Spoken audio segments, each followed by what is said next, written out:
अस्सलामुअलैकुम सामीन। 25 दिलहिजा और 2 जुलाई है। ख़बर का उन्वान है बजरंग दल वाले बौखलाहट का शिकार।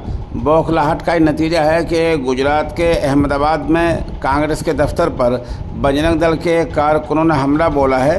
ये हमला आज अलग सुबह तकरीबन 4 बजे बोला गया है। बजरंग दल वाले दीवार फांद कर कांग्रेस के दफ्तर में दाखिल हुए और वहाँ जहाँ राहुल गांधी के पोस्टर लगे हुए थे, उनकी तस्वीर वाले पोस्टर लगे हुए थे, उन पर स्याही पोत दी, कालक पोत दी।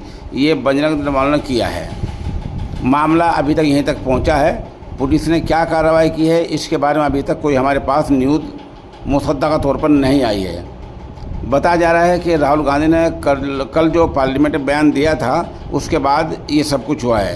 पार्लियामेंट के बयान का एक हिस्सा भी पेश खिदमत है। ये सोचते हैं कि भाई भय कैसे पैदा करें, माइनॉरिटीज को डराते हैं।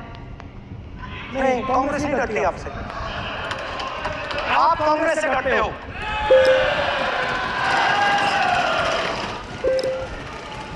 हिंसा, नफरत, माइनॉरिटीज के खिलाफ, मुसलमानों के खिलाफ, सिखों के खिलाफ, क्रिश्चियन के खिलाफ। और माइनॉरिटीज ने क्या किया? माइनॉरिटीज ने क्या किया? हर स्फीयर में हिंदुस्तान को रिप्रेजेंट करते हैं, नाम रोशन करते हैं। पत्थर जैसे हिंदुस्तान के साथ एक साथ खड़े हैं, देशभक्त हैं। और आपने सारे के सारे माइनॉरिटीज पर आक्रमण किया, उनके खिलाफ हिंसा, नफरत फैलाई।